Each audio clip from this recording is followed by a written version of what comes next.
ഇത് എടുത്തെടുത്ത് അനങ്ങി അടി ചിഹ്നം അങ്ങോട്ട്. ഞാൻ ആദ്യമേ പറഞ്ഞ നമുക്ക് വല്ല ജോഗിങ്ങിനോ വല്ല പോകണം. എന്നെ കൊണ്ട് പറ്റണ പണിയല്ല. ഫാസ്റ്റസ്റ്റ് ഗെയിമാണിത്. ഇത് കളിച്ചാൽ ഷട കാലറീസ് എല്ലാം വേണം. ഞാനൊരു കാര്യം കേട്ടാ, എന്നെ കോമ്പറ്റീഷൻ ഇറക്കാൻ പോവാണ്. എന്ത്? അല്ലല്ലോ, സുന്ദരിയാക്കണം. ഞാൻ മെലിയാൻ വേണ്ടിട്ടാണ് ഈ പാട് പറഞ്ഞത്. അല്ലാതെ ഞാൻ ഇപ്പൊ പോയി കപ്പ് മേടിക്കാനൊന്നും പോവല്ല. കപ്പൊന്നും മേടിക്കണ്ട, ഇങ്ങനെ കളിച്ചാലേ മെലിയോളൂ. എട് ഇനി എനിക്ക് വയ്യ, സത്യമായിട്ട് വയ്യ. ഇതെന്തൊരു വെറുപ്പിക്കലാണത്. അല്ലെങ്കിൽ ഈ വീട്ടിൽ പണ്ട് എനിക്ക് ഇതുപോലത്തെ ഒരു കളിക്കാൻ കൂടെ നല്ലൊരു പാർട്ട്ണർ ഇല്ലാതായി. അപ്പൊ പിന്നെ നല്ല കളിക്കാൻ അറിയാവുന്ന ഒരാൾ അങ്ങ് കെട്ടാത്തെന്താ? പിന്നെ കെട്ടാനല്ല, കളിക്കണ കാര്യമാണ് പറഞ്ഞത്. എന്റെ പൊന്നു രാമേട്ടാ, രാമേട്ടൻ ഈ ഗെയിമിൽ കിടിലാവണമെന്നുണ്ടെങ്കിൽ ഞാൻ പറഞ്ഞുതരാം. നമുക്ക് അങ്ങനെ ആ ലെവലിലോട്ട് ചിന്തിച്ച് ആ മേഖലയിലോട്ട് പോയി നമുക്ക് ആ സ്പോർട്സിൽ അങ്ങ് ഡെവലപ്പായി ആ ലെവലൊന്ന് ക്ലച്ച് പിടിപ്പിച്ച് നോക്കിയാലോ. അങ്ങനെ ഞാൻ ഒരിക്കൽ ക്ലച്ച് പിടിപ്പിക്കാൻ പോയി നമ്മളെ ശങ്കുണിയുടെ ഗ്രൗണ്ടിൽ. എന്നിട്ട് എന്തായി? എന്റെ തന്ത അവിടെ വന്ന് എന്നെ തല നോക്കാതെ അടിച്ചളഞ്ഞു. കളിക്കാൻ പോണ ഇഷ്ടമല്ലായിരുന്നു സ്കൂൾ കഴിഞ്ഞിട്ട് വന്നു. അതുകൊണ്ട് അങ്ങ് കളിക്കാൻ നിർത്തിയല്ലേ? അതുകൊണ്ട് ഞാൻ അങ്ങ് നിർത്തി. അതുകൊണ്ട് അങ്ങ് നിർത്തി. നീ ഇപ്പൊ കളിയാങ്ങോട്ട്. ഇത് എല്ലാ മടിയന്മാരും പറയുന്ന ഒരു പറട്ട എക്സ്ക്യൂസ് ആണ്. എന്നെ കൊണ്ട് പറ്റുന്ന ഏർപ്പാടല്ല ഇത്. സത്യം. അതായത് ആദ്യത്തെ കുറച്ച് ദിവസം അങ്ങനെയാണ്, പിന്നെ ശരിയാവും. എന്നെ കൊണ്ട് വയ്യ. ഞാൻ വേണമെങ്കിൽ നിങ്ങളെ പ്രാക്ടീസ് ചെയ്യിപ്പിക്കാം. നല്ല സുന്ദരികളായ പ്ലേയേഴ്സിനെ കൊണ്ട് നിർത്തി. എന്ത് പറയുന്നു? കുറച്ച് മോട്ടിവേഷൻ വേണം. നല്ല ആശയമാണ്, നമുക്ക് നോക്കാവുന്നതാണ്. കുറച്ച് ബൂസ്റ്റ് കലക്കി എടുക്കട്ടോ? കലക്കി എടു. ഓക്കെ, ബാ. നീ അങ്ങനെ അങ്ങ് വിഷമിച്ച് പോവല്ലേ. നമ്മളെ ഒരു ദിവസം എനിക്ക് വൻകിട രീതിയിൽ കളിക്കാറില്ല. വൻകിട രീതിയിൽ. ഞാനോ? എങ്കിൽ ഞാൻ ഈ കൈകളിലേക്ക് സ്വർണ്ണ നാണയം അങ്ങോട്ട് വെച്ച്. സ്വർണ്ണ നാണയോ? അത് കൊള്ളാം.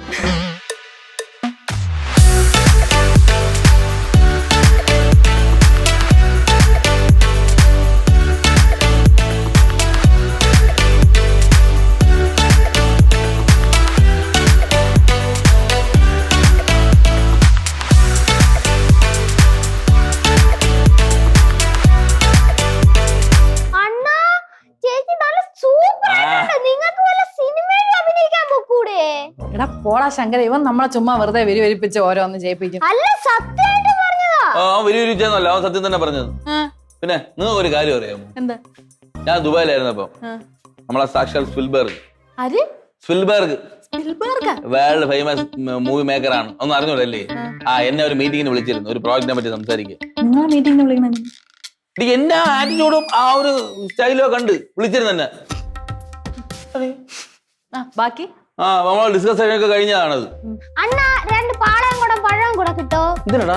തള്ളി വെച്ച പുട്ട് അണ്ണാക്കിലോട്ട് തട്ടാൻ. എടാ തള്ളൊന്നുമല്ല, നീ ചിരിച്ചു കാട്ടി കൊടുക്കണാടി. എടാ ചെറുക്കാ, ഫുള്ള് പ്രോജക്റ്റ് ആയതിനു ശേഷം പിന്നെ കോവിഡ് ഒന്ന് അങ്ങനെ അമ്മായിക്കോ ആർക്ക് എന്തോ വയ്യാതെ, അങ്ങനെയാണ് അത് ക്യാൻസൽ ആയിപ്പോയി. അറിയാമോ ചേച്ചി? അണ്ണന്റെ തള്ളാണെങ്കിൽ കേട്ടോണ്ടിരിക്കാൻ നല്ല രസമുണ്ട്. നല്ല സ്വർണ്ണ തള്ളാണ്. നീയൊക്കെ ഇങ്ങനെ പറഞ്ഞു ഇങ്ങനെ തള്ളു അമ്മായി പോയത്. തള്ളല്ലേ? നിന്നെ മേലെ അതിനകത്ത് കയറ്റി പോയി. ചേട്ടാ, ആ കൊച്ചിറക്ക ഒരു സത്യം പറഞ്ഞ ചേട്ടാ, ഇത്രയും ചൂടാവണം. കൊച്ചു സ്പീക്കർ ഇത്രയും വലിയ സൗണ്ടിന്റെ ആവശ്യമൊന്നുമില്ല.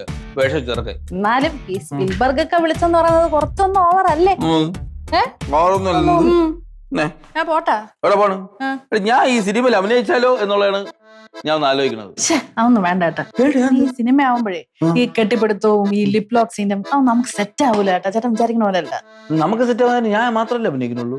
നിങ്ങൾ അഭിനയിക്കുന്ന കാര്യം തന്നെ ഞാൻ പറയണത്. നിങ്ങൾ എങ്ങനെ കെട്ടിപ്പിടിച്ച് ഉമ്മ വെച്ചൊന്നും അഭിനയിക്കണ്ട. എന്തുവാ മക്കളെ ഉച്ചയ്ക്ക് മീനെ ഇറച്ചിയ എന്തെങ്കിലും വാങ്ങിക്കണം കേട്ടോ.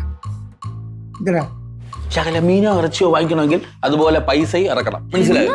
ഇങ്ങനെ എച്ചിത്തരം പറയണത്. പൈസ കൊടുക്കാല്ലോ പറഞ്ഞു. പൈസ കൊടുക്കാൻ പൈസ എന്നാ വാങ്ങിച്ചോണ്ടോ? നീ ആര്? എന്റെ നീ ആര്? അതാണ് എനിക്ക് അറിവുള്ളത്. ജോയ് ആര് അറിയാമോ? മോൻ തന്നെ. മോൻ തന്നെ. പാടത്തിന് മാറ്റോണ്ട് ആളാടാ. തന്തയ്ക്ക് മാറ്റോണ്ട് എന്തൊരു കുരു. അതിന് എനിക്ക് തന്തയ്ക്ക് ഇത് വാങ്ങിച്ചാൽ എനിക്ക് നിങ്ങൾക്കിപ്പോ എന്ത് വേണം മാമ? എനിക്ക് മീനും മീനും ഇറച്ചി അത് ഞാൻ വാങ്ങിച്ചു തരാം. ശരി, പറഞ്ഞോ? ഞാനും പറഞ്ഞു. എവിടെ പോണു? ഞാൻ മീൻ വാങ്ങിക്കാൻ പോണ്.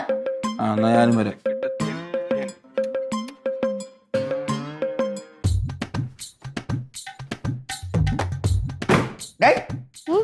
നീ എന്തൊരു പണി ചെയ്തോണ്ടിരിക്കും? നീ അവിടെ മൊബൈലിൽ കുത്തിക്കൊണ്ടിരിക്കണ. മൊബൈലിൽ കുത്തിക്കൊണ്ടിരിക്കും. ഇത് സബ്സ്ക്രൈബ് എന്തിനാ സബ്സ്ക്രൈബേഴ്സ് അതെന്തര് എന്ന് വെച്ചാ ആൾക്കാർ സബ്സ്ക്രൈബ് ചെയ്യണത്.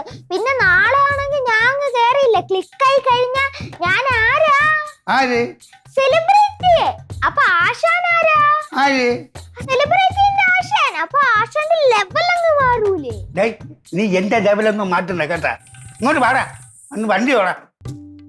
ആശാനെ, ഈ 10-15 വർഷമായിട്ട് ഇങ്ങനെ വണ്ടി കഴുകിക്കൊണ്ടിരിക്കണം. ഇനിയും വണ്ടി കഴുകിയ വണ്ടി മാഞ്ഞു പോവും. ഡേയ്, കളി അടിക്കല്ലേ. നീ ഒരു കാര്യം ചെയ്, ഒന്നീ വണ്ടി തൊടാ, എനിക്ക് ആ സ്പാൻഡർ ഇന്റെ അടുത്തുണ്ട്. ഓ ഇനി ഒരു ദിവസം ഞാൻ ഇവിടെ നിന്ന് പണി ഓടിച്ച് കഴുകിയപ്പോ ഞാൻ സ്പാനർ എടുത്തിട്ട് അങ്ങനെ തലക്കിട്ട് കൊടുക്കും. എന്നാ പിടി. പോ.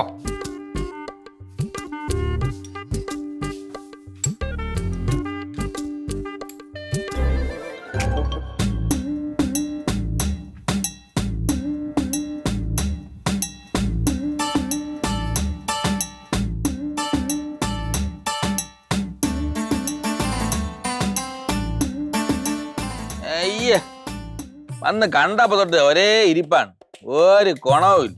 വെറുതെ ഇരുന്ന് കുതി നുണയം പറയാ, നാട്ടുകാരെ പറ്റി കുറ്റം പറയാ, ആരെയും പറ്റി കുറ്റം പറയാ. ആശാനെ, അത് ആശാനിട്ടുള്ള കുത്താണ്. പറയട്ടടാ, അവൻ മുള്ള ഉരുട്ടി എനിക്ക് തരട്ടെ. അവനുള്ള ഉപ്പേരി ഞാൻ വച്ചിട്ടുണ്ട്. ഒന്നീ അവനവന് ഗുണം വേണം, ഇല്ലെങ്കിൽ നാട്ടുകാർക്കെങ്കിലും ഗുണം വേണം. ഇതാർക്കും ഒരു ഗുണമില്ല, ചുമ്മാ സ്ഥലം മെനക്കിടന്ന ഒരു ആക്രി കടയും.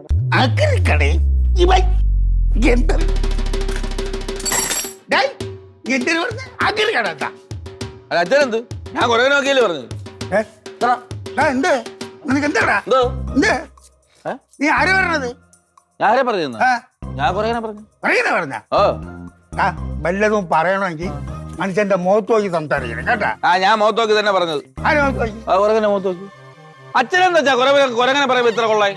അച്ഛന്റെ കൂട്ടുകാരനാ അത്. എന്തുവാ ഇത്? എപ്പോ നോക്കിയാലും രണ്ടു കൂടെ അയൽപ്പക്കത്തെ ആൾക്കാരുണ്ട് കേട്ടോ, പറഞ്ഞില്ലെന്ന് വേണ്ട. ആ പിന്നെ എങ്ങനെ പറയാ? എന്തൊന്ന് ഞാൻ ഗൾഫിൽ നിന്നപ്പോ അച്ഛൻ എടാ 2 ലക്ഷം ആയടാ പണി തീർന്നില്ല, 2 ലക്ഷം ആയടാ പണി തീർന്നില്ല എന്ന് പറഞ്ഞിട്ട് പണി തീർക്കുന്നുണ്ട്. കാട്ടിലെ കണ്ണനും കബീഷും. അതാണ് വീട് പണിതില്ലെന്നും ഞാൻ പറയാനില്ല. ഇത് എന്തും മാത്രം പൈസ ഞാൻ മാക്സിലെടുത്ത് ചോദിച്ചു, ഇതിന് മാത്രം ചെലവഴിക്കണ 7 ലക്ഷം രൂപ. 2 മുറി ഇറക്കായിരുന്നു. അണ്ണ രാമണ്ണ, ആശാൻ ഇങ്ങനെ മാത്രം കുറ്റപ്പെടുത്തല്ലേ. എന്നാൽ ഈ വീടിന്റെ ഔഷധിയാണ്. വീടിന്റെ ഔഷര്യം നിന്റെ ചോദിച്ചാ പോയാണ് ഷെട്ടി പോയിടാ കൊണ്ട് ഔഷര്യം ഉണ്ട്. അതെ രാമ, നീ വിഷമിക്കരുത്. അതെന്തിനാ ഉണ്ടാക്കി വെച്ചിരിക്കുന്നറിയോ? നിനക്കുണ്ടാവുന്ന പിള്ളേർക്ക് കളിക്കാൻ. അപ്പച്ചി ഞാൻ ഒരു കാര്യം പറയട്ടെ, 150 രൂപ എടുത്താൽ ഞെക്കിയ പി ഒക്കെ ആനയും കുരങ്ങനെ വരെ ഇവിടെ കിട്ടും. അപ്പാണ് അല്ല ഇത് ഞെക്കണ്ടല്ലോ, ഇത് അവിടെ തന്നെ നിക്കല്ലേ. അത് ശരിയാ, അതൊരു പോയിന്റ്. ലക്ഷം രൂപ ആന. ഞാൻ ഒന്നും പറയാനില്ല. നീ പറയണ്ട, ഒരു മാ ഉറങ്ങായിരുന്നാ മതി. ഞങ്ങൾ ഇഷ്ടപ്പെട്ടോളാം. നിന്നെ തല്ലടാ പറഞ്ഞ ഷെട്ടി പോടാ അങ്ങോട്ട്. ആരോടുള്ള ദേഷ്യമാണ് ഈ കാണിക്കുന്നത്? എനിക്ക് അറിഞ്ഞൂടാ എന്റെ പൊന്നു മക്കളെ. ശരിക്കല്ലേ നീ? ആരെ? എന്റെ ഞാനാ? നീ വന്ന നേരത്തെ കുരങ്ങാണ്. എന്താണ് കുരങ്ങന്റെ മുമ്പേ കാര്യം ഉണ്ടാക്കുന്നത്? കുരങ്ങനെ ഉണ്ടാക്കാം. അല്ല അപ്പച്ചി, കുരങ്ങനെ പറയുമ്പോ അച്ഛൻ ഇത്ര വിഷമം എന്ത്? പള്ളി തൂക്കി നിൽക്കാണ്, പള്ളി തൂക്കിപ്പിച്ചാ ഞാൻ. എനിക്ക് മനസ്സിലായി. കുഴപ്പമുണ്ടാ? അത് നിനക്കെന്ത് ഇത്ര വിഷമം? ജീവൻ എന്ത് അത് എന്ത് പാടുണ്ടെന്നറിയാം നിങ്ങൾ ഉണ്ടാക്കി. അതുകൊണ്ടാണോ? പിന്നെ ഇവനത് കുറ്റം കുരങ്ങൻ. എന്തിനു ചേട്ടാ ഇങ്ങനെ ചുമ്മാ ഇളക്കണ മാമായിട്ട്? വിചാരം കണ്ട ഉണ്ണിപ്പിള്ള ഉണ്ടാക്കി വരാണല്ലോ അത്. ഞാൻ ഉണ്ടാക്കി എന്റെ അടുത്ത് പറഞ്ഞ. പിന്നെ എന്തുമാത്രം കഷ്ടപ്പെട്ടാണ് പള്ളി തൂക്കിക്കണെന്ന് പറഞ്ഞത്. എന്താണ് ഇവിടുത്തെ പ്രശ്നം? കുരങ്ങനാണോ പ്രശ്നം? എനിക്ക് എന്തോ ഇത് രാവിലെ ഒരെണ്ണൊന്നും ഇല്ലല്ലോ വേറെ. എന്തിനു വേറെ? ഇത് രാവിലെ എന്താണ്? നിനക്ക് തലയ്ക്ക് സുഖല്ലേ? തലയ്ക്ക് സുഖമില്ലേ? പോയി വിളിച്ചോണ്ട് പോ. ഇതൊക്കെ കാണുമ്പോ കുറച്ച് സുഖം കുറയും. ഇതൊക്കെ കാണും മക്കളെ, വിളിച്ചോണ്ട് പോ. വിളിച്ചോണ്ടോ നീ വിളിച്ചോണ്ട് പോ. നിന്റെ അടുത്ത് ഞാൻ പലവണ പറഞ്ഞു ഇവിടെ ഒന്നും സംസാരിക്കല്ല. നീ ഷെഡിൽ പോയി വല്ല സംസാരിക്കണം. മനസ്സിലായ? നീ എന്താ എന്റെ അടുത്ത് സംസാരിക്കണം? നീ എന്താ കണ്ണൂട്ടി നോക്കണത്? പോടാത്ത വർക്ക്ഷോപ്പിൽ മാമന്റെ സ്റ്റാഫിനെ പറഞ്ഞിട്ട് മാമൻ ഒരു ചൂടാവണില്ലേ? ആരാ പറയാത്തത്? ചിന്നു, അല്ല ഇവിടെ കുരങ്ങനല്ലേ പ്രശ്നം? നീ അതിനെ അങ്ങ് തല്ലി പൊടിച്ചു തല്ലിപ്പൊടിയൊന്നും പറ്റൂല. അത്ര പാടുപെട്ടാണ് ഉണ്ടാക്കിയത്. നീ പോടാ, നീ നോയിക്കൊണ്ടിരുന്ന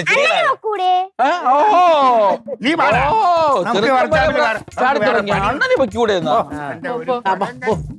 പോട്ടോ. ഇന്ന് എന്താ കുരങ്ങന്റെ കളി ഇന്ന് മതി. അതല്ല അപ്പച്ചി, അങ്ങേര് ആ ചെറുക്കനെ വരെ പഠിപ്പിച്ച് വെച്ചിരിക്കുകയാണ്. എന്ത്? എന്നെ ചീത്ത വിളിക്കാൻ. കൊച്ചു ചെറുക്കനാണ് അവൻ. അവന്റെ അണ്ണനെ വെക്കൂടെ അവന്റെ. ഓ എടാ പോടാ ചെറുക്കാ പോടാ. കൊച്ചു പിള്ളേരുടെ വായന വരെ കേൾക്കാൻ തുടങ്ങി. പൊയ്ക്കോ, പൊയ്ക്കോ. അവൻ പള്ളിയിൽ തോന്നി നിൽക്കണം അവന്റെ ചിരി അവന്റെ.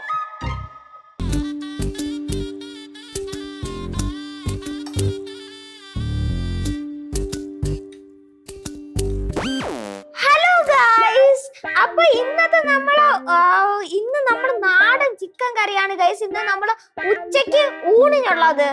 എടാ ഇല്ല ഉച്ചയ്ക്ക് ഊണികൾ ഞാൻ എപ്പോഴും ഫോണിൽ ഉണ്ടാക്കിക്കൊണ്ടിരിക്കാറ്. അങ്ങോട്ട് തിന്നി ചിക്കൻ കറി. എങ്ങനെയുണ്ട്? എന്റെ അപ്പച്ചി കറി ഒരു രക്ഷയില്ല കേട്ടാ. ആണോ? തകർപ്പൻ. ആ. ചെത്ത് ചിക്കൻ കറി. ദുബായില്ലേ ആ. മനോജ് എന്നൊരു പയ്യുണ്ട് നമ്മളെ കോട്ടയത്തുള്ള. അവൻ കിടുക്കായിട്ട് ചിക്കൻ കറി വയ്ക്കും. പക്ഷെ ഇത് അതിനെയൊക്കെ അടിച്ച് തകർത്ത്. ഇതിന്റെ കൂട്ടെന്ന് പറഞ്ഞാണ് അപ്പച്ചി. ആ ഇതിന്റെ കൂട്ടുണ്ടല്ലോ. ഇതിന് നമുക്ക് വേണ്ട നാടൻ ചിക്കനാ. അതാ നല്ലത്. അതിങ്ങോട്ട് കൊണ്ടുവന്നു, അത് വെട്ടി കഴിയൊക്കെ നല്ല ഭംഗിയായിട്ട് കഴി അവിടെ വെച്ചു. പിന്നെ മല്ലിയും മുളകും കൂടെ വറക്കുക. വറുത്തിട്ട് പൊടിച്ച് ഇതിലോട്ട് ചേർക്കുക. അതിൽ വേണമെങ്കിൽ ഇച്ചിരി മഞ്ഞളൂടെ ചേർക്കാം. ഉപ്പ് കൂടെ ചേർത്ത് നമ്മുടെ ചേർത്ത് അവിടെ വെച്ച് ഒരു 15 മിനിറ്റ്. അത് കഴിഞ്ഞിട്ട് പിന്നെ സവോള, ഇഞ്ചി, വെളുത്തുള്ളി, പച്ചമുളക് ഇതെല്ലാം കൂടെ നമ്മൾ കുറച്ച് വെളിച്ചെണ്ണ ഒരു ചീനിച്ചട്ടിയിൽ ഒഴിച്ച് അതിൽ ഇട്ട് ഇതിങ്ങനെ വരട്ടി ഇങ്ങനെ എടുക്കുക. അതൊരു മഞ്ഞ ഒരു നിറമൊക്കെ മാറി ഒന്ന് വരുമ്പോഴേ പച്ചപ്പ് ഇങ്ങനെ മാറണം. അപ്പോഴത്തേക്ക് നമ്മൾ ഈ വെച്ചിരിക്കുന്ന ചിക്കൻ എടുത്ത് അതിലോട്ട് ഇടുക. കുറച്ച് വെള്ളം കൂടെ ഒഴിക്കുക, ഉപ്പ് ഇടുക, നല്ലോണം ഇളക്കി അങ്ങനെ വേവിക്കുക. ഇതെന്താ അറിയാം, നാടൻ ചിക്കൻ ആകുമ്പോൾ ഇച്ചിരി വേവ് കൂടുതലാണ്. എങ്ങനെയുണ്ട്? വെള്ളം വെന്തിട്ടില്ലേ? ഒരു തിള വരുമ്പോ ഉണ്ടല്ലോ, ഓ എന്തൊരു മണവാന്നറിയോ. ഞാനെന്തെന്ന് ഇടയ്ക്കിടയ്ക്ക് ഉപ്പ് നോക്കി ഒരു 5-6 കഷ്ണം ആദ്യമേ അങ്ങ് തിന്നു. ഓ അത് ശരി. അതെനിക്കിപ്പോ വേണമെന്നില്ല. മാമന് വേണോ കുറച്ച്? എടാ നീ എന്തേ സ്കൂളിൽ പോവാത്തെ? എനിക്കാണെങ്കിൽ സ്കൂളിൽ പഠിക്കാനുള്ള ബുദ്ധിയൊന്നും എനിക്കില്ല. ബാക്കി എല്ലാത്തിനും നിനക്ക് ബുദ്ധി ഉണ്ടല്ലോ. ചെറുക്ക ഉള്ള കാര്യം പറഞ്ഞേക്കാമേ. ഈ സ്കൂളിൽ പോവാതെ ഇങ്ങനെ ഉഴപ്പി ഇവിടെ കയറി അങ്ങ് പറ്റിയിരിക്കാനാണ് വിചാരിക്കണമെങ്കിൽ ഞാൻ നല്ല അടിയെന്നൊന്ന് പറഞ്ഞോടും. പറഞ്ഞേക്കാം, ഉഴപ്പി നടക്കാണല്ലോ നീ ഇങ്ങനെ. നിന്റെ അടുത്തുള്ള സ്നേഹം കൊണ്ടാണ് പറയണത്. സ്കൂളിൽ പോവാതെ അങ്ങനെ ഉഴപ്പി നടക്കാനുള്ള പ്രായം ഒന്നും ആയിട്ടില്ല കേട്ടോ. അതെ എടാ, പഠിക്കേണ്ട സമയത്തുണ്ടല്ലോ പഠിക്കണം. അതെ അവിടെ മാമന് ശരിയല്ലേ ചുമ്മാ എല്ലാ സ്ഥലത്തും മാമന്റെ മെക്കിട്ട് ഒരു കാര്യം പറയട്ടാ. ഉള്ള സ്ഥിതിക്ക് പറയാം. അടുത്ത ആഴ്ച അല്ല അടുത്ത മാസം തുടക്കത്തിൽ ഞാൻ തിരിച്ചു പോവാണ് ഗൾഫില്. കമ്പനിയിൽ നിന്ന് വിളിച്ചിരുന്നു. പിന്നെ ചുമ്മാ വിളിച്ച് ഞാൻ പോണ്. അപ്പൊ ചിലപ്പോ ഒരു കാര്യം ചെയ്യണം, ഇതിന്റെ മസാല എനിക്ക് പൊടിച്ചു തന്നു വിടണം. അതെ, ഞാനിതിന്റെ പൊടിയൊക്കെ ഉണ്ടാക്കി തന്നേക്കാം. പക്ഷെ ദിവസവും ചിക്കൻ ഉണ്ടാക്കിക്കൊണ്ടിരുന്ന സമയം കളയരുത്. നീ ജോലി ചെയ്യാൻ പോണോന്ന്. ഇങ്ങോട്ട് നോക്കിയേ. എന്നാലത് എപ്പ അറിഞ്ഞത്? ഇപ്പൊ അറിഞ്ഞതേ ഉള്ളൂ. ഇങ്ങനെയാണോ ഒരു കാര്യം പറയുന്നത്? അല്ല ഞാൻ പോയേക്കാം. ഞാൻ ഇവിടെ ഉള്ളത് പോണില്ലെന്നാണല്ലോ ചിലവരൊക്കെ ഇവിടെ പറയാനാണ്. അതൊക്കെ അവിടെ നിക്കട്ടെ. പക്ഷെ എന്തൊരു ഇമ്പോർട്ടന്റ് ആയിട്ടൊരു കാര്യം ഉണ്ടെങ്കിൽ അത് ആദ്യം അറിയേണ്ട ഞാൻ അല്ലേ റാമേട്ട? ഇങ്ങനെയാണോ എന്റെ അടുത്തൊരു കാര്യം പറയണത്? തീർച്ചയായിട്ടും അല്ല അവളാണ് അറിയേണ്ടത്. ഇത് മാമന്റെ കുഴപ്പമാണ്. മാമല്ലേ പറഞ്ഞു കൊടുക്കണ്ട. കല്യാണം കഴിഞ്ഞു കഴിഞ്ഞാൽ ഭാര്യക്കല്ലേ അതിന്റെ അവകാശമല്ലേ ആദ്യം അറിയണേ. 100 തവണ ഇവന്റെ അടുത്ത് പറഞ്ഞിട്ടുണ്ട്, കല്യാണം കഴിഞ്ഞു കഴിഞ്ഞാൽ ഏത് അച്ഛനും അമ്മയും കാട്ടി കൂടുതലായിട്ട് കാര്യങ്ങൾ സംസാരിക്കെടുക്കേണ്ടത് എന്റെ ഭാര്യയുടെ തന്നെ എല്ലാ കാര്യം. ഇങ്ങനെയായിരുന്നു ഒരു കാര്യം പറയണ്ടത്. അതിലേ ഇത്രയും വലിയൊരു കാര്യം. അതെ, നീ എന്താ പറയാഞ്ഞേ? ഫ്ലൈറ്റ് കയറിയിട്ട് പറയാണ്ടിരിക്കായിരുന്നോ? കൊള്ളാം. കണ്ടാ രാമൻ എല്ലാം തമാശയാണ്. തമാശയല്ല മക്കളെ, സംഭവം തിന്നറേ ഇവന്റെ സ്വഭാവം നിനക്കറിയാം. ചിന്നക്കുട്ടി ചാറ് തിന്ന് മണ്ട പുളക്കട്ടെ കൊടു. എന്തെങ്കിലും കാര്യം പറയുമ്പോ അവിടെ എടുത്തു മറത്തിളയി. മോശമായിപ്പോയി. അവിടെ തുറന്നുണ്ടോ? ഇവിടെ നമ്മുടെ അടുത്ത് പറഞ്ഞ് വിളമ്പുന്ന പിന്നെ കൂട്ടുകാരൻ ഞാൻ കാര്യമല്ലേ പറഞ്ഞത്. അപ്പൊ എനിക്കായിട്ട് വിഷമം വന്നില്ല. ഇവിടെ എണ്ണ ഒഴിച്ച് തന്നിട്ട് ഞാൻ ആളി കത്തണം. അത് തെറ്റായി പോയി കേട്ടോ. ആദ്യം പറയാനുള്ള ചിന്നു, നീ അത് വിട്ടുകളാ, പോട്ടെ, ക്ഷമിക്ക്. കാരണം മക്കളെ അവൻ പോകും, അവൻ കാര്യങ്ങളൊക്കെ പറയും. അപ്പൊ ഇങ്ങനെ പറഞ്ഞെങ്കിൽ ആള് പാപമാണ് കേട്ടോ. അതുകൊണ്ടാണ് ഞാൻ പിന്നെ ഒന്നും പറയാത്തത്. അതെ, മോശമായി. അവിടുന്ന് പറയാതെ സമ്മർദ്ദമുണ്ട് അവിടുന്ന് കാര്യം കൊണ്ട് പറയണം എങ്ങനെ പോവേണം പ്രതിസന്ധിക്കാർ പോയിരിക്കുകയാണ് പിന്നെ ആഴ്ച പോണില്ലേ പോണേ ആ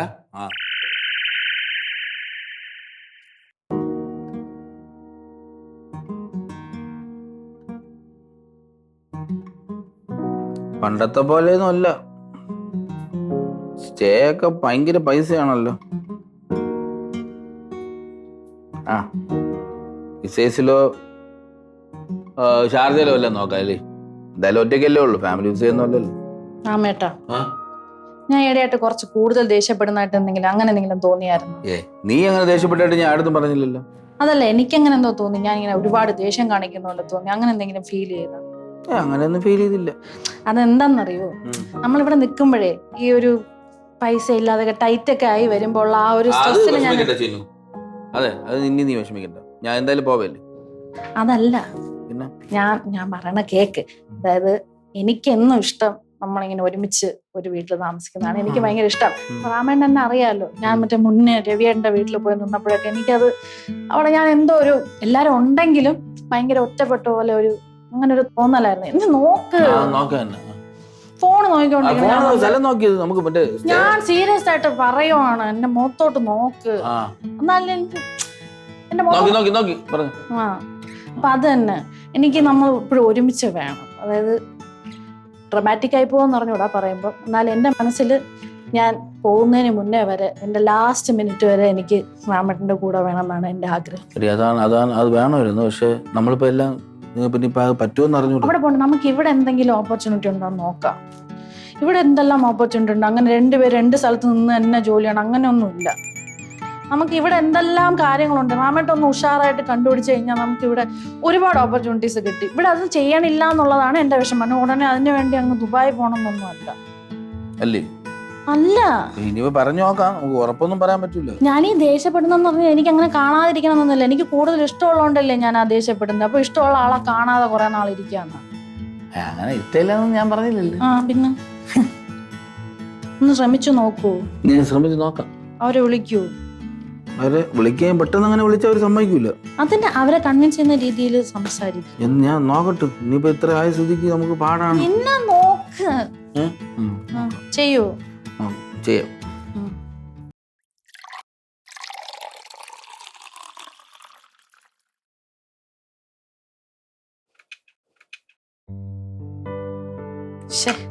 എന്നാൽ ഈ രാമേട്ടനെ ഞാൻ എന്തൊക്കെയാണ് ഈ വിളിച്ച് പറഞ്ഞത്. എനിക്ക് വേണ്ടി പാവം ജോലിക്ക് പോലും പോകണ്ടെന്ന് പറഞ്ഞിട്ട് ഇങ്ങനെ നിൽക്കുവാണ്. ഞാൻ ഇടയായിട്ട് ഒരുപാട് പ്രാവശ്യം ഇങ്ങനെ ദേഷ്യപ്പെട്ട് സംസാരിച്ചു. പാവം ഇനി ആ റാമേൻ്റെ എല്ലാ കാര്യവും നന്നായിട്ടൊന്ന് നോക്കണം. ഒന്ന് വല്ലാതെ ക്ഷീണിച്ചും പോയിട്ടുണ്ട്. ഇത് കൊണ്ട് കൊടുക്കും. അണ്ണന് കാന് ബുദ്ധിയില്ല.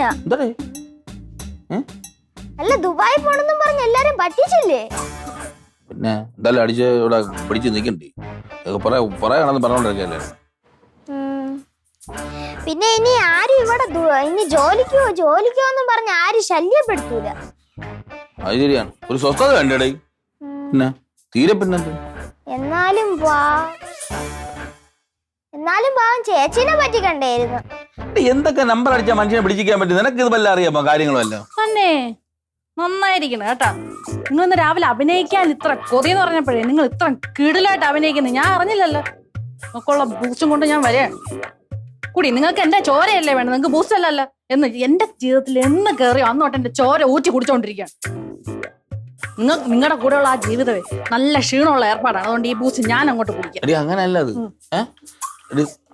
ചിന്നു, അതങ്ങനല്ല. അല്ല കുഞ്ഞു.